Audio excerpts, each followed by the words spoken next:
welcome back to Beyond Stereo, the Dolby Atmos podcast. I'm Dan, and here we talk about the world of immersive technologies aimed at creating more meaningful and emotional experiences for film, music, and just about everything else. Today's guest is Jonny Murphy, aka Jonny Sonic, from the popular band The Potbelleez. He's also the founder of MusicDNA Foundation and is an experienced musician, DJ, and producer within the music industry. Please welcome Jonny Sonic. Thanks so much for jumping on with me. No problem. The first thing I wanted to do is just get you to sort of introduce yourself maybe and just, sure. Talk about how it all started for you. Yeah, sure. Well, I'm Jonny Sonic from a band called The Potbelleez with Dave and Alan, Dave Kidron. And in 2002, I came here from Ireland and immediately met Dave through a pretty amazing web of mishappenings that I met him in a bar in 2003, I met him in a bar upstairs. It was actually a friend. A week before that, I flew in and I was with somebody and we were looking to go to a bar. It was in, just a bar in Bondi Junction somewhere. Oh, yeah. And they were all we couldn't go to any of the Irish bars because they're all shut down. So we did find this one, what was it called? Circa Lounge above the Tea Gardens Hotel. That was it. And we heard this amazing house music come from upstairs. So I went up and went over to DJ going, Jonny Sonic from Ireland, played everywhere. What's the crack? And he's like, you're Irish. You might know my friend Dave Good. And I was like, well, no, I don't know Dave Good, but I'd love to meet him. He goes, right, come down next Friday. And Dave's playing over here. Bring your box of records. Vinyl, I'll have you know. Cool. Yep. Yeah. Awesome. So then we went down the Friday after. And as soon as I went in, I felt, I heard the hands, the mixing, I recognized it. And I recognized the feel of the DJ. And I was like, Christ, I was like, I know this DJ from somewhere. And back in the day, 3 or 4 years earlier, I was doing a degree in graphic design. And on Wednesday, 7 to 10, I used to listen to Nova FM in Ireland. And I was on the Tuesday, 7 to 10. And this dude would just play the sickest house music on Wednesday. And I'd do my art to it, And that was cool. 3, 4, 5 years before, it was a couple of years I was listening to him.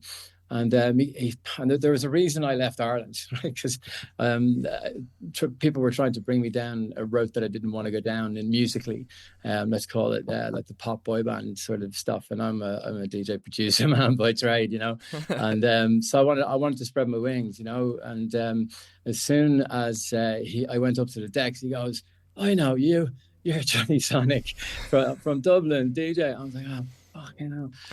Why? I've traveled 60,000 miles to get rid of that name, but then he goes, all right, and then I just got jumped on the decks with him, and that was it. And he was the DJ from 7 to 10 on the Wednesdays that I used to listen to years back. So I was like, oh man, wow, this is too much of synchronicity. I have this idea, and it stemmed from an idea I had in Ireland, and it was called The Potbelleez, kind of in a remnants to Fatboy Slim and the sort of real tongue-in-cheek Irishness of us, and be happy and have a few pints and play some bangers, awesome. And and the thing was always the writing, that my sound and Dave's and Alan's sound was always is U2 on Carl Cox. So if you play it acoustically, it's going to be a gorgeous kind of U2 spoken kind of melodies, and then the instrumental on its own, you could give it a Coxie and he'd give it a spin, and then on top of each other, and with a bit of sprinkle of a lot of time and effort, you get the Potbelleez sound. So Dave was just really into it, and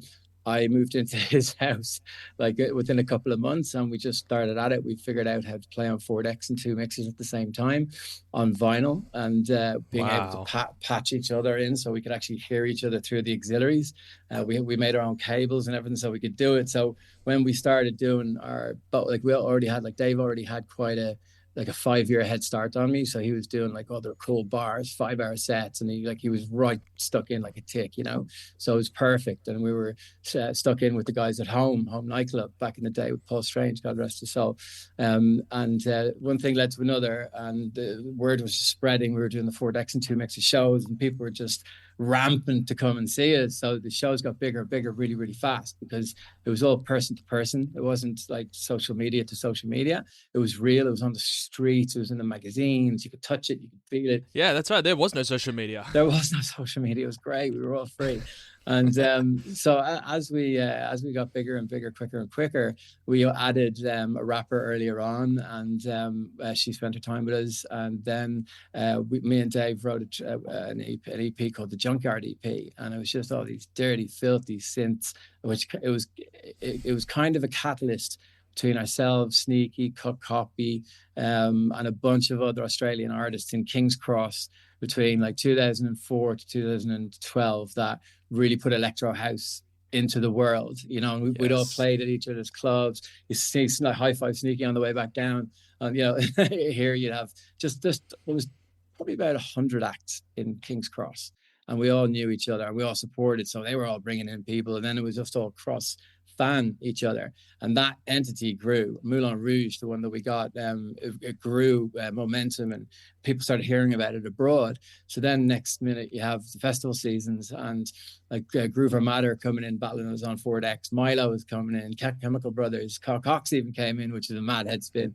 So we just started getting these names with the big boys, and then my mum unfortunately passed away on, I didn't get on in 2004. I didn't get enough time to get back to see her, so that would like tell her that I loved her and say goodbye to her. That's where the song Don't Hold Back came from. When I'd come back from that, I was on the couch. It was very, very early in the morning, a couple of whistles, and I had a brown sheet of paper. I was really angry, you know, and I just wrote that the words just "Don't hold back, mate" came into like don't stop. You got your mission, you know. And I was like, because I was feeling so like destroyed and mentally fucked from it, that I was like, is there anyone out there feeling fucking something? Like, is there anyone out there feeling anything like this?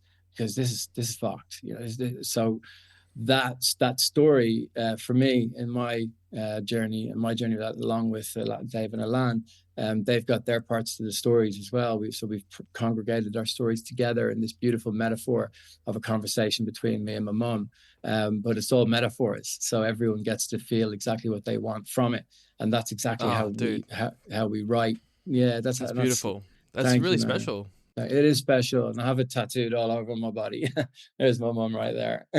You know, so cool. Yes, so it's very kind of spiritually connected, energy connected with our crew, because we came to every gig 50 strong, you know what I mean, or 60 strong, and you know that didn't matter where we were. So it was all those original amazing friends at the very, very beginning that kept on coming every single week, and we ended up being called Kings of the Cross, and myself and Dave, which was a big awesome. It was a big thing. We were on the front of 3D World magazine, and we'd just come back from Shanghai, and this is all in stream as I'm talking, and we just come back from Shanghai, and we were a little bit let's call it pale, so to speak, and we were like, right, well, let's shoot it in Moulin Rouge. We got to do the front of 3D World and a Rolling Stone cover today. So we decided that we would be a really good idea, which it just wasn't, to just put on king's robes, just the king's robes and the king hat, and I would jump off the stage, and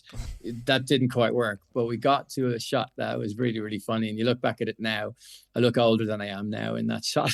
So a lot has changed since then, you know. I'm gonna have to find that photo. Is that cool? Oh yeah, no, I'll send it to you. I'll send it to you. Don't worry. You can put it on. So cue photo. No. There it is, guys. There it is in the end. That's awesome. Yeah, man. And then, like, you know, when Don't Hold Back happened, the whole fiasco just went batshit crazy. Like, it's still to this day mind boggles me. The stretch that we did was so gigantic that we could never have dreamt of, but we always dreamed of it. You know what I mean? So it's what you're going for, but you never expected it's gonna like work sometimes. Yeah, you don't. Well, you never expect it to work. You're just in blind faith, aren't you? You know, and absolutely, if you're born a creative, you know, you can tell early on if you're a creative, same as if you're in sports or if you love maths and numbers. It's all art to me. I think everything is art to me, and that following your passion is the best and hardest thing that you'll ever do in your life. You know, and it's so easy now, though. My God, You Yeah, know, yeah. With all the technology and stuff available to us now, like it's it's a lot easier than it's ever been, for sure, for sure. well, man, I just split the whole of the Beatles best of the Beatles album. I just split them into stems. So it's, you know, you could never do that before, just for Absolutely fun, not. Yeah, just to see how Paul McCartney or I think would sing, you know, and you hear all these yeah. breaths and this little chitter chatter in the background, and yeah, that What I are you mean, it using kind to of do that, by the way? I'm using two things. I'm using AI, which is good, It is good. But then Lander, all the Lander Okay. plugins, all the Lander AI plugins, they're fantastic. Now, I'm not sponsored. Lander are brilliant. The Lander stems. And then you have Lander Synth GPT, which you could, Right. I'll have to try that yeah, one. it's metal. So I'm at the moment writing a new Potbelleez album, and I'm just creating new sounds at the moment. Just creating new sounds. It's great, man. That's So amazing. Yeah, big super up to the cool. Lander people. The technology these days, and with all, like, you know, you have like EDM Will doing EDM tips, and Bass Clef, like one of my favorite Yeah. people on the planet. You know, and then Tommy Trash has jumped on with him. So you're seeing a lot of my era jump on to teach, because a lot of the people who are out there teaching at the moment haven't actually done what they're teaching. There are some brilliant ones out there, you know, on the technical side of things. And, you know, Bass Clef, the reason I say Bass Clef and Will from EDM Tips, because they're brilliant and they both made it in, you know, in their own fashion, you know, and Absolutely. like Bass Clef, Stu's one of my best friends. I'm always going to give him a plug, Awesome. you know, and he's Love Aussie. No, plug And away. I still watch Will's tutorials today. Like every day, every week I meditate to them. I watch them while I'm doing yoga, you know, whatever, you know what I mean? It's anyway, it is a lot easier this way. But say when vinyl went to CD, and everyone had the sync button, is the biggest thing on the planet for DJs. Like, you're not a real DJ. Here we go again, boys. You know? Well, there's always going to be something like that. Like, I suppose that there's, no matter how you look at it, you know, I've been DJing for a while too. Certainly not in the sort of same vein as you have. But as a mobile DJ and, you know, doing a lot of corporate functions and weddings and things like that, sometimes that technology can be really helpful, and that's really cool. Damn straight. The thing is, though, like there's always going to be those elitists that sort of prefer, look, I want to do it the what are we going to call this? I don't want to say the right way, because that's actually not accurate. There is no right way. Exactly. And I think, so the way you used to, or the traditional way, you know, you certainly can do that, and I prefer that actually when I'm doing it. Although it's there to be used, though. If we can make it easier for ourselves. Yeah, you know? like the side of it that pisses me off would be Spotify. Sure. You know, of social media. Like, it's so frustrating when, you know, we could go up on iTunes and your track could be bought for $3.99 and you get $2 out of it, kind of thing, back in the day. But now records are like a promotional tool. You know, I just did a remix of Commisera. Let me show you a Tall Paul remix of it with my good friend DJ Helena. And which you sent me, and it's amazing. I've used it already. Yeah, wicked. Well, you know, Tall Paul loved it, but he wouldn't release it, but we still have it. And then through social media, through Peking Duck's manager, who's Helena's husband, Jonathon Hanlon, he gave it to James Hype's manager or whatever, and then boom, next it's on the reel, you know. So you have this fine line straight to the top if you're good enough. But as I always say, as technology changes, or as the styles of music changes every 10 years, you just got to stick with what you're good at, because if you carve out your own lane and your own road, there's traffic in the way. But you have to be a little bit of everything these days. Like I do all my website building, all my design, all my graphic design, like all the music mixing, mastering, engineering, recording. Like, you know stuff. I'm the same. I'm exactly the same. You have to. Yeah, you have to. And like I've gone from the MusicDNA course. I've gone into making this course or creating this course because I got into a really bad situation just before COVID. That had a really bad accident, and they put me in a wheelchair for a year, and everything stopped for 4 years. I couldn't work for 4 years, but now I've had my whole arm redone. It's all replaced. It's all going good, and we're back in the saddle now. Glad to hear it. Oh my goodness, yeah. Okay, so that's rough, man. It was. Wow. You never know. You never know what's going to happen. And then, you know, a couple of months after I start walking again, I get a call from the boys. We got a big gig down in Melbourne. Are you up for it? I was literally like 2 months out of surgery, so I couldn't do it. But knowing knowing that it was there, and the boys were still rocking and ready to go after 4 years, that everybody kind of had to take off. And then I just got out of Melbourne, moved straight up to the Sunshine Coast, and kind of the rest is history. We're making history at the moment. I love that. Okay. So you're currently in Sunshine Coast now? Sunshine, so yeah, currently with my fiance and my stepdaughter in Sunshine Coast. Yeah. And beautiful. We might be making a rather big move back to the Big Smoke, because there's just it's coming to that time again to put maybe like 3 to 5 years of cranking touring back in.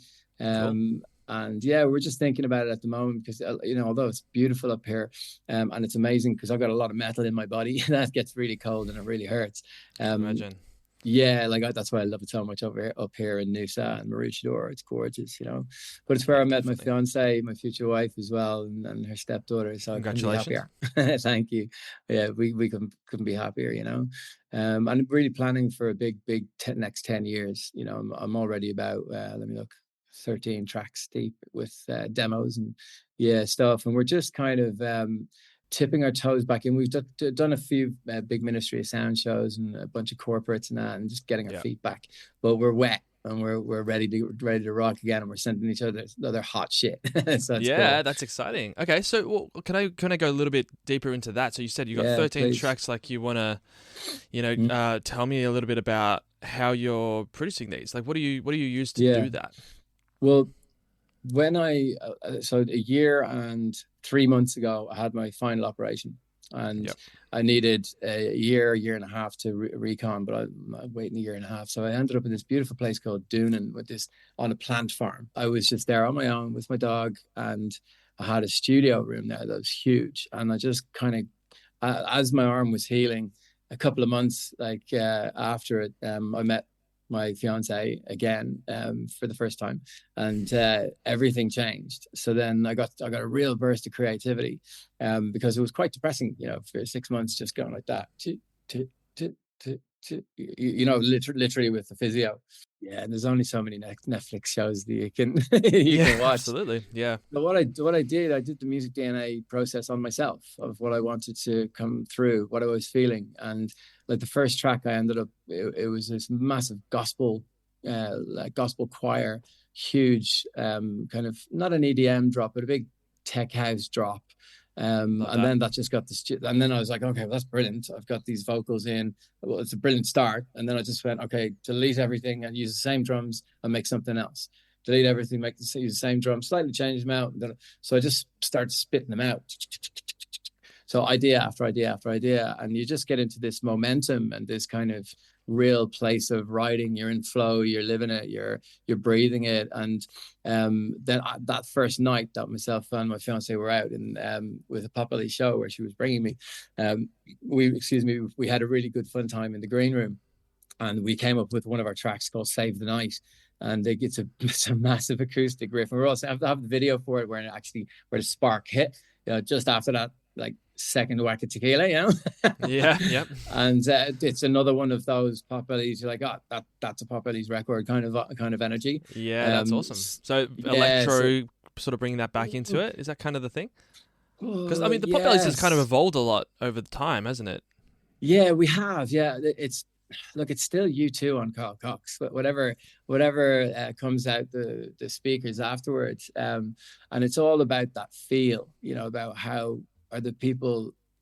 One, you think, are we going to like it first? We have to like it first. Absolutely.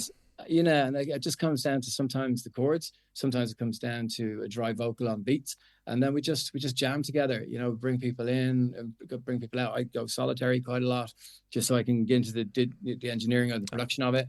Same. I'm in this room most of my life, Yeah, exactly. And we love it. Once what we do, aircon and maybe a window, we're good,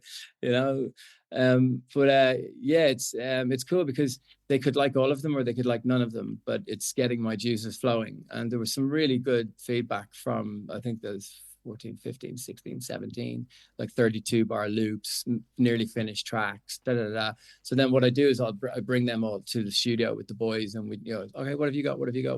And then, we just kind of sit down and jam out. Oh, that sounds great. Let's work on that for an hour. And oh, that's great. Let's work on that for an hour. And then at the end of the day, you might have worked on 4 or 5 records.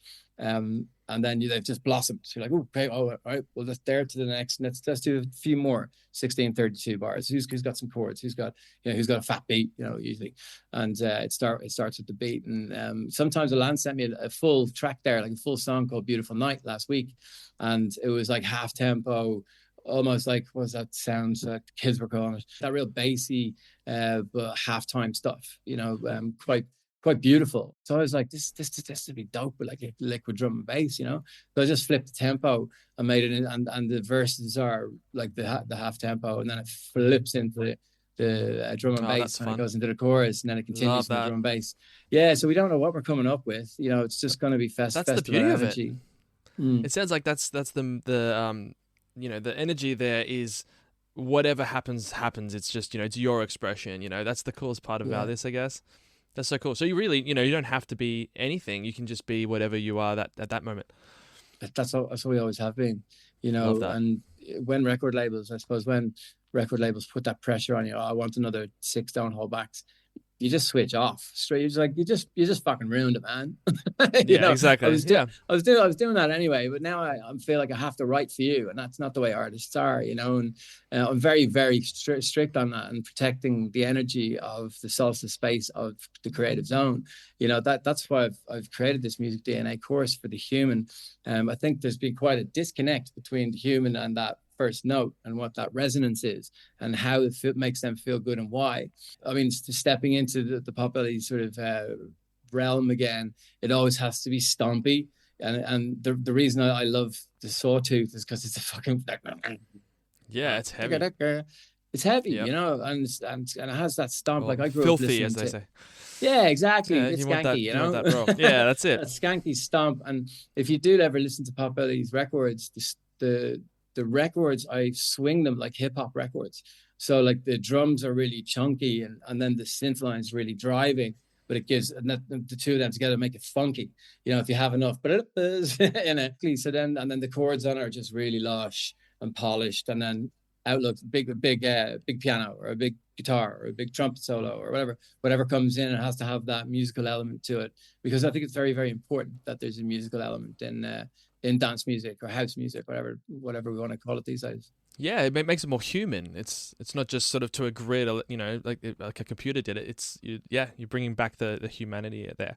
You mentioned with the MusicDNA stuff as well. I do want to come back to that, because that is something very, very important. Just to the whole intention of this podcast, and I say it sort of every episode, but the whole point of this is to talk about the sense of immersion that happens when an artist truly is, doing what they want to do and feeling what they want to feel and conveying that in an authentic way, rather than, say a label or a film production studio or whatever, sort of saying we want to do this and it's got to sell, and that's kind of the sterile way to do it. It's the old way. That's right. Look, and sure, it might work under like a template in that sense for some parts of it, but that's where you get those songs where you go, well, they were clearly just trying to do what the producer said. Like you hear people talk about that and going, well, this era was when they were doing the authentic thing, and this is when they weren't. And you can like tell. And the thing is, I think that translates so much. And so it sounds like you've made this thing so that you can teach people how to bring the life back into music and just 100%. Do something authentically to yourself. I love that. That's what this whole podcast is about, man. So thank you. Can you tell me a little bit about how that started? Yeah. So the COVID thing, in bed, going psychotic because I can't make music, I can't write, I can't walk.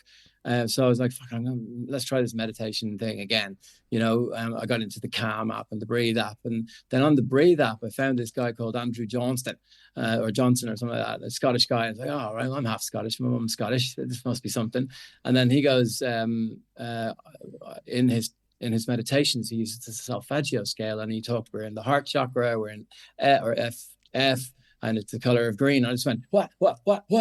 And so then I was like, okay, I took him off, and then I just started going down the rabbit hole, solfeggio scale, healing frequencies, body, music, tone, language, chords.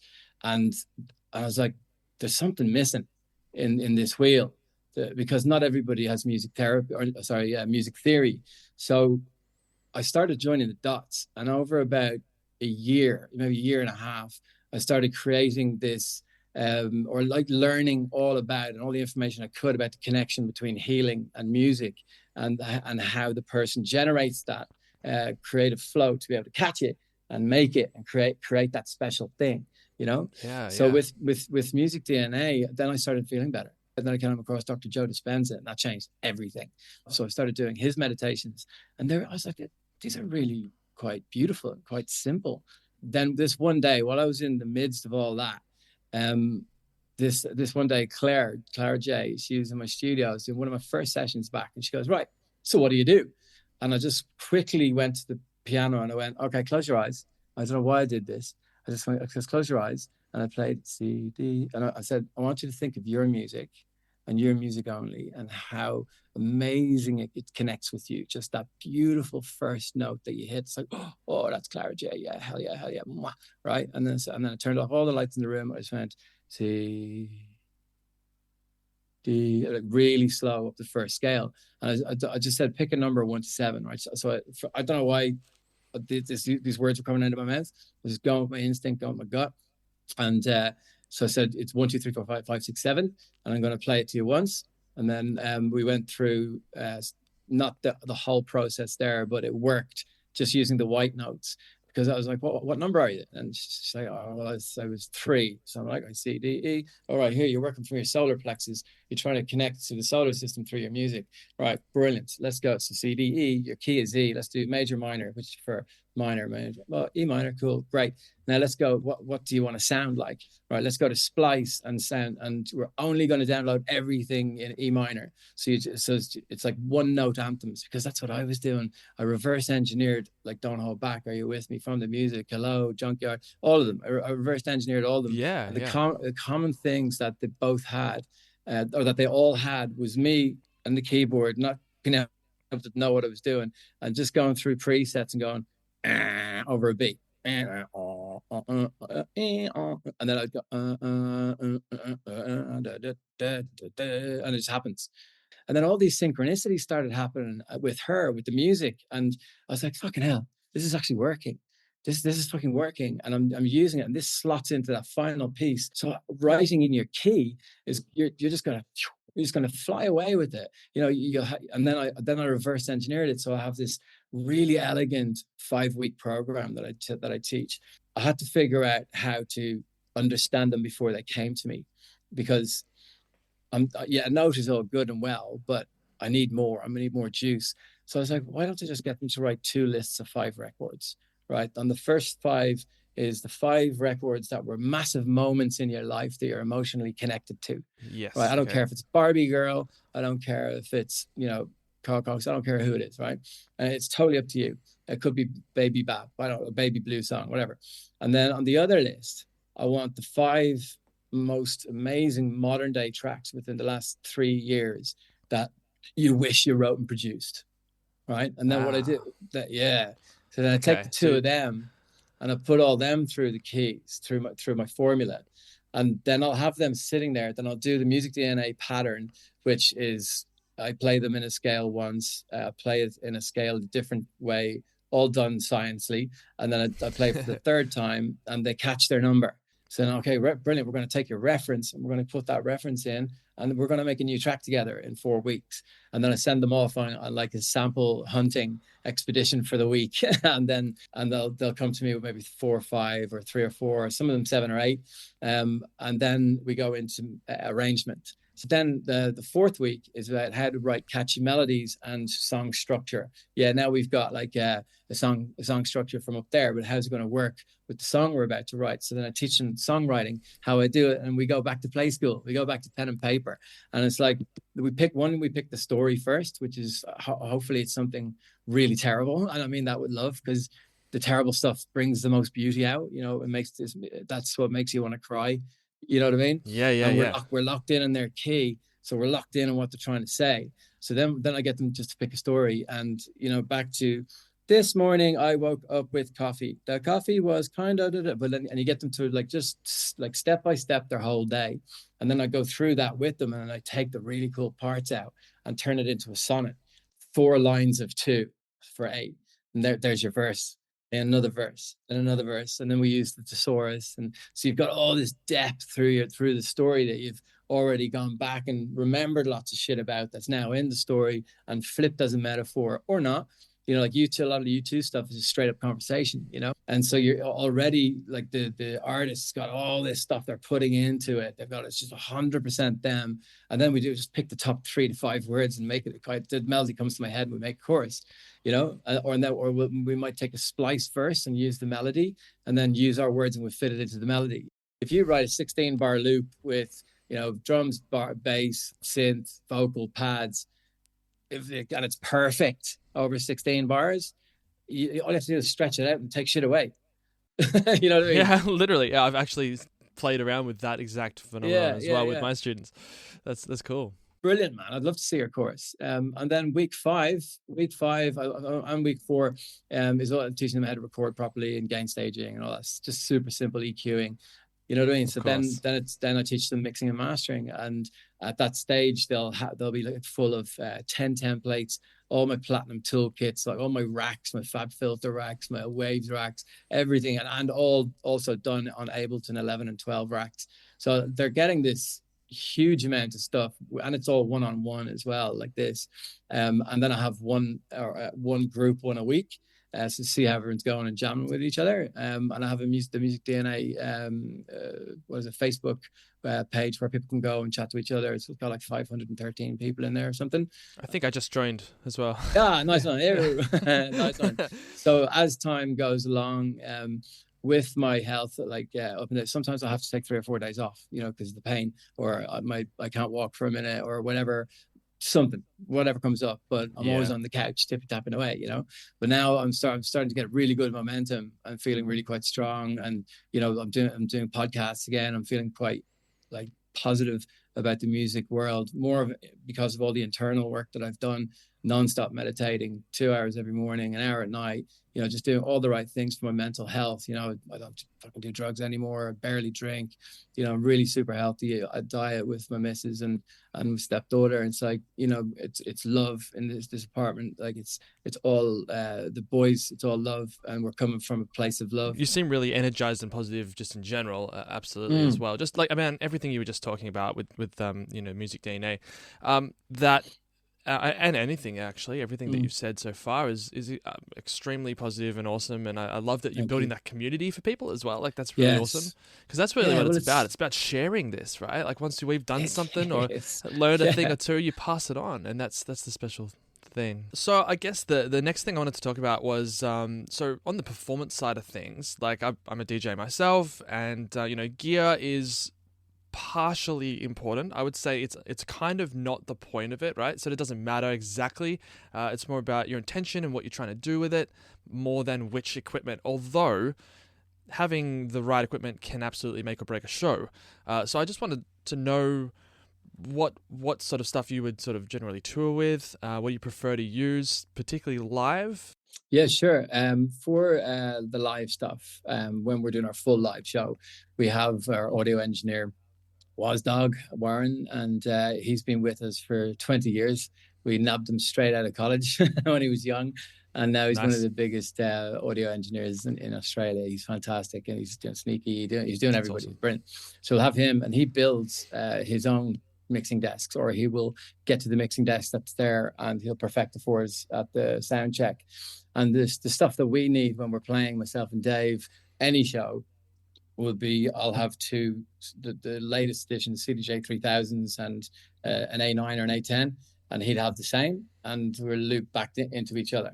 So one's the master mixer and one's the second master mixer, and we can hear and swap any way we want through, especially through the USBs, because we got Ethernet. So I have full control over his, he has full control over mine, and we have a structured kind of thing that we do to make it all the mixes not clash, and for everything to be fucking pumping, so that the people are hearing the mix and they're feeling the mixes, but they don't know where the shit's coming from and how do they do it like that kind of thing. That's Yeah, cool. Yeah. Well, but removing the technology, I suppose it's more about the enjoyment of the crowd, regardless of where it's coming yeah. from. Because if they're thinking about that, they're not getting the full That's it. They thing of just the want show. to be like, oh, or recording on their phone, which I think is horrible. And then what we That's do true. is like, so we'll have Elan, and he'll have his acoustic guitar, sometimes keys, and then we'll bring in a probably a guitarist or a guitar player, maybe have a trumpet Cool. player Yeah. as well, and these will all go through Warren's system or whoever system we're working on that day. But it'll all be fine. It's all fine tuned, so that we have exactly what we need. And then obviously myself and Alan have microphones that if we have backing singers, or say Mama Megs or Regan Derry comes on tour with us, they'll battle with Alan, and it'll be really cool. He'll be up front, and then I come out and do some hype stuff, and so just break. It's a real show, you know what I mean? It's a lot of fucking fun. Yeah. And then when myself and Dave play, on the live stuff, we'll have a couple of maybe we'd have samplers and effects units and stuff like that, just to really rinse the fuckers, just really rinse them, like, and nothing much more than that. It's pretty quite stable. So then on the live DJ sets where we play on 4 decks and 2 mixers, we just have the 4 decks and 2 mixers, and then we'll have all our content that we need to play, loops and chops and edits, so that we can actually at a lot of stages have all 4 decks going at the same time, but you just feel like you're hearing a bootleg or a new mix of something, but we're doing it live, you know what I mean? But anyway, we've practiced it, practice makes perfect. Of course, yeah. It's like any band, or of course you have to know what you're doing with that. Yeah. But it's not pre-mixed. No, cool. no, not pre-mixed. You have to do pre-mix for something like television. Like if you're like we did the on the steps of the Opera House. We did a few times actually. Now we've played the Opera House for the finals of the NFL, the finals of the NRL, the finals of Big Brother, like back in the day. So that you have to pre-produce your show. The acoustic guitar's live and all the microphones are live, and we're playing, but it's coming from the truck for TV. You have to come from the truck for TV. I don't know any band who've played fully live for TV. Yeah. And it takes all of the what ifs out of it. You're going live for the footy show in front of 6 million Aussies or whatever that watch. You want it to be spick and span, and going through the same compressors as the truck does, all that kind of stuff. But I mean, I don't particularly agree with it. And I do agree with James Hype. I don't agree with Deadmau5 that you should do it fucking live, mate. You should do it live. You can't do it live. Sure. Well, I mean, it's the art of DJing itself, right? I guess the part of it is that we're using different parts of tracks to play live anyway. Exactly. Right? So like it's already kind of mixed to a point, Yeah. And then we're using that to rebuild, or even if it's like the drums on one, and it could be stems that we use, or it could be stems as well. So yeah, particularly now that you can do that with AI, you were talking about before, like it's really quite fun to play with stems. I don't want to go play unless I've got that, 'cause that it's not just pull the bass out anymore. It's like you can totally take out the drums. Yeah. Exactly. I've been using it. I've been using it a lot at the moment for this kind of, I wouldn't call that an album, but this collation of 10 tracks. I'm calling them Jonny Sonic's redrops, little Z on the end. And I'm just because I'm getting back into the swing of making kind of festival like bangers. I was making a lot of hip hop for like a long time, and mentoring and like teaching a lot of people different things, and DJing my own stuff, which is kind of like a mix between Mark Knight and Fisher, if I have to name. That's like what I play solo kind of stuff, and super tech house kind of, but really uplifting and not too serious, really uplifting, jumping around. And that's what we do as the Potbelleez. When we're playing live, we have, if somebody does an amazing remix of something and say one of our tracks might fit over it, we could do a live bootleg with that. So we do that quite a lot during our corporate sets. That's great. Yeah, they're great for trialing stuff. But it is just it's not basic setup for me and Dave, but it's kind of like all I need is one mic, by Nas. And Alan is such a fantastic front man that at stages throughout the show we'll have 40 people on stage, and they'll get kicked off by security. He'll get a conga line going in some festival. He'll do a stage dive. I'll be up in the other speaker. It's just whatever kind of comes. Like once we have that solid spine of what we've kind of said, this is what our set is. The I'll have is like always in paper down on the ground, the new track listing. And sometimes we change on the fly as well. If the crowd are swaying one way, we're always ready to pivot, you know what I mean? Yeah, totally. It sounds like, yeah, so you got to be kind of rolling with the crowd, even at a festival where it's like it's your set and you're the artist like that. It's a bit different from, say, DJing a wedding or a corporate or, a mobile kind of situation where that's very much, I'm playing to what they want to hear for their function. Yeah. But this is like, they're coming to your function. So it's kind of like right. you have that flexibility to do it how you want. But yeah, being able to sway depending on what they react to is still a huge part of it. We do some crazy corporates and they give us license to kill, like we've always said that we'd rock a funeral, because you can just really take the gloves off when it's with corporates because they're all pissed. It's 10 o'clock at night, they're all pissed, they want the Potbelleez.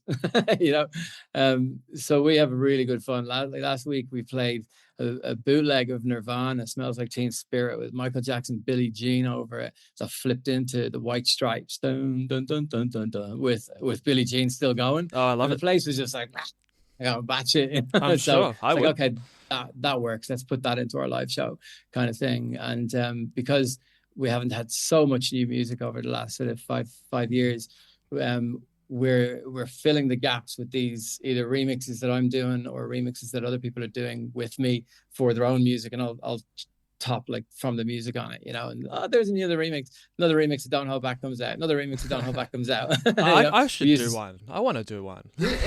Yeah, you should do it, man. I'll give you the stems, bro. Fuck it. Do it. No problem. Yeah. It is the world of AI. You can take the stems yourself. That's true. But I do have the original stems. I will send them to you. I'll send you the whole session, mate. Oh, that'd be amazing. Yeah, cool. Yeah, awesome. Just so you can have a little look. It's a STEM session. But I'm very transparent with all my stuff, because I think there's no point in keeping the information in your head. Like Elon Musk said, like if you're in a ship that's going down and somebody figures out how to fill the hole, you're gonna tell everybody else so they survive, Absolutely. So, I mean, it's in my little tiny world. I can't let this information die with me over the years, and that's why this MusicDNA, like we've actually made a foundation, myself and my future wife, we've made a foundation called the MusicDNA Foundation, that we go to some area where there's a lot of foster kids and there's a lot of violence, and we go in and we take over a function room and turn it into MusicDNA Playhouse for the whole day. Oh, I love for that. Foster kids. It's fucking magic, mate. Like as soon as they hear that first beat, that first hip hop beat in the speakers, that's the vibe. You know what I mean? And then they're away, and then we have games and painting, and it's a MusicDNA like foundation. Like given it, I want as many people to benefit from this as possible, because it's so healing. It's got so much healing nature and tonic in it that getting these 6-year-olds and 15-year-olds all dancing at the same, and my missus is so great with kids, and I'm great with the arty stuff. She's great with the painting, so and I'm great with the showing them how to do it. It's just a beautiful marriage, both me and her, but doing the MusicDNA with her. Yeah. She's so brilliant. She's a horror movie producer, so she has an incredible events manager down at the station here in Britannia. So she has this whole skill set that brings to the table, as I do for her. So we have this, we got to do a foundation together. We know too many people, like Rosie, the Lord Mayor here, was just really, really open to it, because Chrissy helped her get into the position. She was on one of her ward team. So the connections up here are amazing. And one of my closest friends is one of the heads of Childline Australia, so it's been a really, really good thing when we can get in with all the red tape. So at the moment, there's a lot of red tape. There's so much red tape to get through just to help these kids, because every single one of them has to be screened. So they made the suggestion I make an online version of it, which kind of was like a shot in the heart, because I'm not there with them. But completely. We're figuring out a way how to do it, and it's important, man. It's important to me, man. And people understanding where it came from and why it matters, And why it fucking matters, mate. Like why art and music matters. And it's kept me alive legitimately. Like, I would not be here if it wasn't for music and all the journeys that me and the boys have been through together over the 20 years we've been together. We're still hungry. I was just there with them on Friday. The four of us went and had a big $80 steaks, as you do, just a steak. And we talked about me coming home to Sydney, which I haven't been back there in 9 years, and talking about what music we want to kind of make. And Miles is there, our manager, because he's the fourth Potbelleez. We're all best friends. Yeah, we've literally seen everything, top to bottom, traumas to laughs, everything. We've been through everything together. It's a family. It's a family, man. Yeah, it really is a family, and it's an extended family. Everyone around us and around them. We're always kind of walking around protected in a way. So, but you can only get away with the old songs for so long, And I'm hungry as I am a creator, and I'm starting to open my mind up to social media. And if I do move back to Sydney, you'll probably see me and Alan on social media quite a lot, because our boys, what they call Stace and Chattis, man, they just did exactly what I was talking about. And they did it right, because they're all in, but they weren't living in separate cities. So I think it's time for me to uproot with the girls and go make some of that Sydney cash with some proper Potbelleez bangers, man. You know what I mean? And different. It's gonna be different. Next evolution. Man. It is the next evolution. We've only done 2 evolutions. This is our 3rd. We're due one. Cool. Yeah. No, sure. Like, well, when did the Potbelleez actually begin? What you said, was it 2006? You said 2003. Okay. But myself and Dave met. 2002 and a half. Okay. All right, we'll go with that. It was kind of when I first met Dave was it was September 2002. October 2002. So I kind of take it from that, and because it was that night that I talked about the Potbelleez and the idea, and working with people around us who are better than us, so there's no egos, and it's just all about the tunes and performance and DJing the art, and it was back then, it was all vinyl, so and that has, the catalyst of that decision back then is what has kept us going all these years, I think. And the fact that we've seen everything now and done everything now and made all the mistakes, makes them more, but not stupid mistakes. Not the same ones, at least. Not the same ones, at least. all brand new ones. All brand new mistakes, man. And I only feel comfortable when I'm on top of my game. That way. So I'm never satisfied. Sometimes I get really tired with my body, but I'm never satisfied. And I think that hunger and keeping the child alive inside me, I'm going to be 50 soon. It's like, going on 48. I don't feel it. I feel like in my early 30s, because of all the hard work I've done and all the changes that I've made to my life, my diet, my lifestyle, the people around me. And I'm ready to rock, really, one more big hoopla. You know what I mean? I've got a good decade left in me, man. I love it. I love it. I can't wait to see what you do next. Like, I mean, the move to Sydney, or this upcoming sort of surge of new music, and you were talking about touring again. That would be amazing. Oh, definitely. That sounds definitely. incredible. And we're just, I think we're not going to do like what we used to do is we called it the cold chisel effect. So, because the boys, they just went everywhere. Yeah. And AC/DC, they just went everywhere constantly, RSL to RSL to RSL. And we did that, and it nearly killed us about 10 times. so we're definitely going to do some of those, but we're going to be doing the bigger shows and putting on a bigger, more like an entertainment kind of show that's still based 100% in live performance and on the spot pivoting, and lots of new music, man. I'm going to send you actually over my redrops. I've done 5 of them so far. I'm gonna send them over to you just for you. Don't give them to anyone. But then it, like, the progress from them, you'll go, I see where he's going. Okay. And then what I'm going to do with all these redrops are done, take all the samples and vocals out, and then just use the bass sounds and the drums, and hey presto. Like the one thing that was that was 100% sure after the meeting at the gig on Friday is that we're making bangers. No, we don't really need to experiment. We know what we need to do, boys. You've done all the work, so now you know exactly what's the right thing to do. I guess you just straight on to the winners. Straight on to the ones that I love, and to give me that feeling that I love. Because as soon as that feeling goes away, you're not making something that you love. You might make something someone else loves, but it doesn't matter because you're not making something that you love. And we've got a really cheeky remake of a song of an old like 80s, not 80s, 90s dance track that nobody's touched yet. Can you believe there's actually one still out there? No. Yeah, and what we've done is we've changed the verses, and I'm not going to tell you. Okay. Well, we'll have to watch for that one. I'll tell you what. I'll tell you after this recording. Yeah, but it's, sorry guys, but yeah, it's like it's an attention grabber. I know. It's an attention grabber because the currency we work in these days is attention, and which is kind of sad. It's kind of sad, to be honest. The old way is dead. There's no real fans anymore, and I'm not being cynical. It's just the way it is. People come to be entertained, to record on their phone and look like they're popular, and that's a harsh reality. And also, they might want to come back, but we have a plan for that as well, because we want people to understand what it used to be like. So just going to a show and enjoying just going to the show, start right, and then put your phone in your pocket. What do you mean? But then we have this. I was like, we can't do the big surprise if you don't put your phone in your pocket. There's a cameraman. There's a cameraman. Everyone put your phones in your pocket, and they do.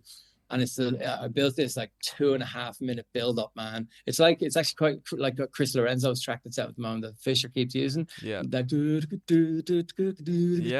just go all these hands, and they're all like, this. What is this sorcery? And then boom, whack them with a massive sawtooth and a big growly horn, and they're away. Hard.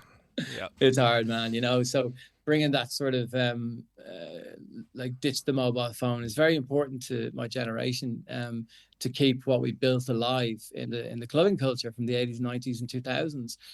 The phones have ruined the fan. You know, I think the way that we're going to move it during the future, slowly but surely, you know, we do get a bit of an older crowd as well at our gigs, but holding like this new music is going to like be put in front of the younger crowd. So we'll see how it goes, you know, we'll see how it goes. But I think that the main thing is, as we were talking about earlier with AI, is to use that as a tool and get as close as you can with yourself to the frequency you can write yourself in melody. That's what the whole MusicDNA thing is about. It's basically the quickest way. You can see it in an advert that I've made. This guy, he's got a gremlin on his shoulder, and he's got platinum records behind, and he's Ableton in the background, and the gremlin's going, stay in the loop, stay in the loop. And he's just got this like DNA music flying out of the DNA in his palm. And so I'm getting a very very low cost per lead on that, because that's awesome. It seems to be the right thing that people like to see, that there's a lot of producers are using, I'm stuck in the loop, this is how you get out. I'm like, we're out, so if you want to join us, this is how you do it. You know, do you work on Ableton, or are you Pro Tools or Logic? Logic and Pro Tools mainly. Honestly, I use Virtual DJ, but if I'm playing live, Tractor is my go-to. Tractor's great. We used to use Tractor. We had the S1s, but like the little tiny buttons on it. Yeah. So we got rid of the decks at one stage because we hated CDJs. We're just like, this is terrible. Yeah. And there's a sync button. They're loud and all kinds of things. Yeah. And they don't sound good. But anyway, you know, as the older generation, we're always not nagging on about something. You know, I'm probably it's funny. I'm probably part of that, because that I mean, I've been DJing like this professionally since I was 17. I'm 33 in a couple of days. So yeah, I mean, I've been doing it Happy for birthday. that long. Thank you. For a little while now. So I've sort of seen the whole thing. Not vinyl. It was sort of CDs, and I'm already doing like the USB controller thing. You know, kind of when I started. But I did have some Denons at one stage. It was just a CD player. You know, and That's then it, I think they already had the USB though. And then now, you know, I think I've got some Pioneer early stuff as well. Right. I like using them just so I've got a backup kind of thing. But I've got my laptop and my Tractor. And do you want to see what I'm using right now? Please, yeah. That awesome, love that. Is that I put it right Pioneer? in front of my computer. Yeah, it's the Pioneer one, DDJ 200. Yep. DDJ 200. It's got like nice little lap, so I can do my crowd scratching. Oh yeah, cool.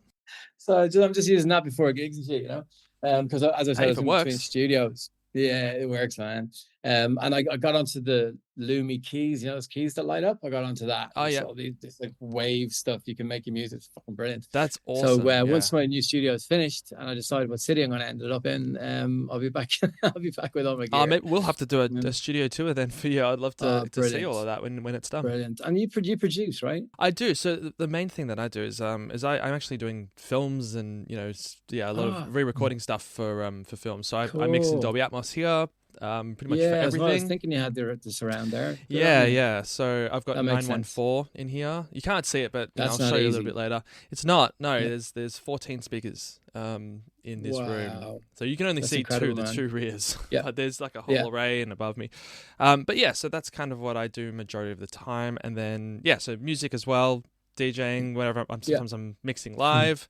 Sometimes I'm doing lights. Like it's everything. So yeah, wicked. That's cool. With your console there, though, I was going to say, I do some teaching for like the local councils and stuff like that too. Cool. Working with the youth, you know, sort of getting into, just trying to inspire them to be a little bit creative, and you know, if they want to try that, then it's, you know, kind of proving it's possible. You know, I suppose. Absolutely. The idea was that I was a little bit of an example of, if you want to, you probably can.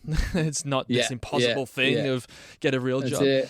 Right, and you're the same. It's like, what is a real job these days, though? Jesus, like what is exactly a real job? Right? But that's not really the norm. I think most people still think that it's impossible, and it's certainly not. So I think the part of the thing I was going to say, we got a deck like that to show them how to do stems and basic stuff, which is why I'm using Virtual DJ, because it does it automatically. I don't think Traktor actually supports stems yet. Maybe. No, I don't think so. But Virtual DJ did so, and it also has the video side of it, the video DJing. Stop it! I'm gonna have to have a little look at Virtual DJ. It's cool. It's cool, and you need the pro version of it, but it is really, really good, and I loved it. And so I used that for a lot of stuff, and then I think still the biggest one that I use for live is Traktor. It's just the one I've been on forever. Yeah. Yeah, if it ain't broke, don't fix it. Traktor's great. Exactly. I never really got into Serato because it was too loose for me, you know, because it's hip hop and scratching, and I just didn't like it. Something about it. It's an amazing program. And my buddy K-Note, who's one of the best scratching hip hop DJs on the planet, he loved it. Well, there you go. So I guess they're all different tools for different things, and they're all, you know, each to their own, I guess. And none of them are wrong. It's just whatever is right for you, I suppose, which is at the end of the day the whole point. But yeah, like, you know, I'm sort of teaching these guys how to get started, very similar to your course there too. You were talking before about learning a little bit more about my course, but basically what it is, it's like a program or a structured set of workshops, giving. So I'll do like a demonstration. I'll bring in some equipment, maybe it's some speakers, a console, or whatever, digital, you know, or analog, whatever, a couple mics, and I'll teach these guys from the ground up how to set it all up, how to quickly mix something and make it all work. They do their own monitors, they set up a full show, and then it's sort of that's one, and then we'll do a lighting one. So I bring in some movers, I bring in some motion lights and the strobe machine, like a smoke machine and a strobe. And what do you record do you do it all in OBS? No, so that's all in person. I have to go down to the local councils, and a group of, you know, sort of young people come down and to do these in-person workshops. It is, that's sick, dude. Yeah, wicked. And that's so wicked, like it was sort of, it's done through the Freezer program. Do you know what that is? Yeah. No, I don't. So it's a sort of subdivision of you know, the local councils. Everyone in their own area has a different council, and then. There's the Push, which organise the Freezer, or it's now called something different. Amplify is what it's called. The cool thing is, like, this whole discussion is to try and make it possible for anybody to make incredible things. That's the whole point. That's it, and making it together online. Yeah, that's it.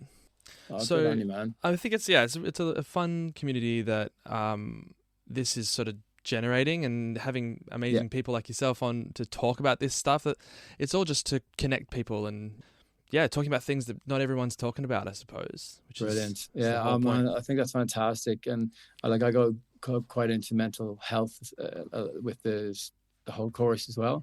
So I get them. There's meditations to do. Dr. Joe Dispenza meditations, and plan out their days for them and really get into their psyche and it like on a nerve level, like, because a lot of us artists, we're very nervous around people. We're quite introverts. So it's kind teaching them persona how that we put on. Yeah, it's kind of persona, with like teaching them how to guide themselves through it and around it and out of it. Because mental health has been quite stuck in my life for pretty much all my life, and finding ways to help other people get over the same things that I've experienced is quite amazing. So I just kind of spoon feed the psychology stuff through the program, and also it gives them that sense of joy because they're writing in their own key. So they feel the joy, they feel the heart, they feel the love. It comes through their arms. They feel the connection, and then that connection is remedy itself. And then the art you're creating from that, like when you're channeling that art translates so much further, like so much better from what you're feeling to the music, and then for somebody else feeling it in their own way. And you talked before about the Potbelleez, sort of writing songs that they're sort of open for interpretation, in terms of what people listen to it and have their own experiences they bring to it. And that's a magical thing. That's translating for anyone now. So that's really important stuff that you're doing there, man. I love it. Oh, thanks, man. I appreciate it. I really love it. I'm just doing, it's my platinummusicmentor.com is my new one. And like the first thing you see on it is 7 platinum, 2 gold, and 1 secret formula. So it's okay, cool. I think I might have nailed the headline. And then doing the AI, the AI clip is really cool, man. I'll send you everything. You can have everything. And I got this amazing just last 2 weeks of sales of people that are dedicated. They're turning up. They're not like bitching about the time of day, or they're just in it. They're just in it and doing it. And the main thing that happens, right, over the 7 years I've been doing this now. The main thing that happens is people, you'll hear them all the time. And I just got this testimonial from Jackson Parker this week that before it, I've got about 2 or 3 tracks I've made over the last maybe 5 years and never really finished anything, and I never sounded pro. So I just gave up and went back to work. I'm like, you're perfect for me then. You're my perfect avatar. And then you'll see them like 10 weeks into the program or me helping them. They've got 23 demos done. Wow. It's just like, what the fuck? What? Like this guy Dylan does down in Melbourne, he's exactly the same. He's got over 32 tracks now. We've got 5 of them finished. They're all with the singer called Mama Megs, who's about to do very, very, very, very, very well in a TV show. So I've got all these artists coming out. I'm getting them signed. And Jackson Parker, he's finished his EP. I gave him the From the Music. He's got that. So, so I've got like Della Bar, all these different artists that I'm working with and teaching them all the exact same, but every one of them is different. So that's why I like doing the one-on-ones rather than, and I have the whole course recorded so I had 15 people the first time and recorded the whole thing and edited it all up myself. And, there's 5 2-hour video content that you can go in there. Okay, this is how you produce. This is how you write. This is how you mix and master. But then I'm doubling down on them. So I'm giving them that course, but I'm also giving them this course, the course I'm recording with them, so that they can learn straight back. And it's like, okay, well, if I didn't cover anything technically in that video, you go back to the original course that I've given you, and it's probably 2 minutes in there or whatever, because it's all tagged. Yeah, for sure. And you said before that, it is maybe the same content that you're sort of providing, but they bring something unique that's from them to it too. It is a collaboration here. Like it's sort of 100%. This formula that is like a winning formula that obviously is really amazing and sounds incredible. But that sort of doesn't do anything by itself. They have to bring their part to it. You know what I mean?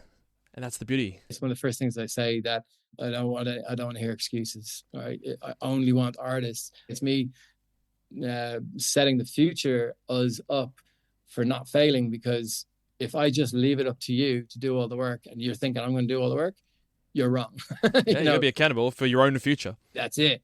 Got to be accountable. So when I give them a lot of homework to do, but when they see all the homework and what it leads on to, they're just like, oh, thank God I've got 20 kick drums rather than 10. You know what I mean? And then I start building them their template and drum machines and racks and And next minute, they've got like 15, 16, 17, 16 bar loops.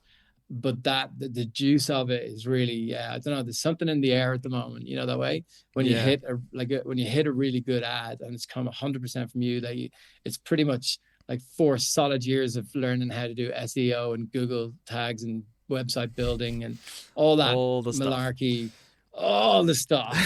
I'm with you there. So I just went, fuck it, I'll just learn it all. So I learned it all myself. And then I have what I call finishers or polishers for all the stuff that I'm not brilliant at, like whatever video editing or whatever. I'll do the crux of it, but then get someone to polish it, you know. But plan. You know, I like things not being 100% polished, just once they're in a row and easy to understand. So that's why I've made this course so structured and so simple. And it's not just for beginners, but if you are a beginner, you can do it as well. I always say I can teach you in 10 hours how to do all these things, but it's probably going to take you a little bit longer to actually go through it and learn it. You know what I mean? So it keeps them busy for a couple of months, and then they're like, oh, okay, well, I've got 25 tracks. What now? Well, let's play the 25 and see if we can make an album or a 3-track EP or a few singles out of it. And next minute, like they all do, they always end up with something massive. That's amazing. The passion is reborn in them. You know, that's the main thing. The passion is reborn. And once they have that momentum, it's like, boom, they're sending me a track. Doom, doom, doom. But singing this bar loop. Boom, boom, boom, boom, boom. And I'm just in it like all the time. You know.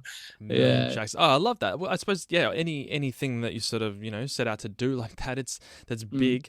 It does take a lot of work. It could be 10, 20 years of learning and everything into 30. it. There you go. And like, you know, it is, you're learning all the time, and it's always building towards that. And then I guess at some point, and like you're seeing with your students now, which is incredible, that you sort of get to a point where you go, it all clicks and it just works. Yes. And then... Yes, I call them the pop. It was all worth it because it just worked.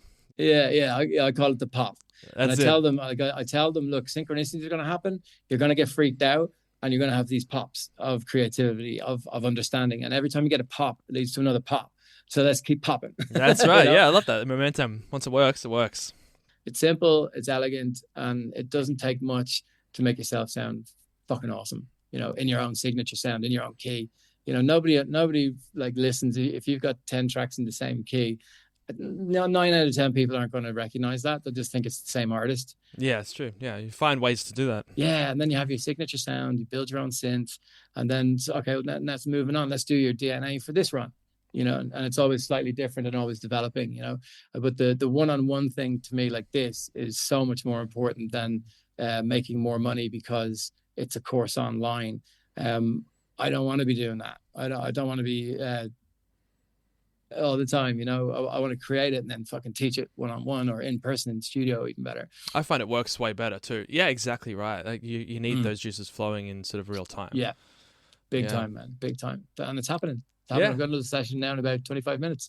Beautiful. I love that. Well, look, we're probably getting to the end of this call again now. So what we'll do is we'll wrap it up. Man, thank you so much for coming on and chatting about all this. I think it's really, really solid, important, amazing stuff that you're doing with MusicDNA. I really resonate with that.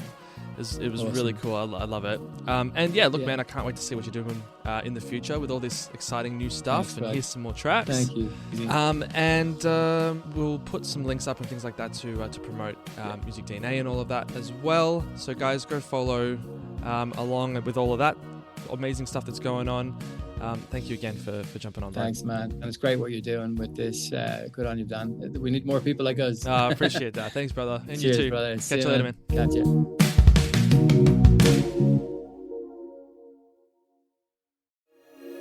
Thanks for listening to Beyond Stereo, the Dolby Atmos podcast. If you like what you heard, check out some of our other episodes available on Spotify, Apple Podcasts, Buzzsprout, and YouTube. And be sure to look out for more exciting guests very, very soon. See you there.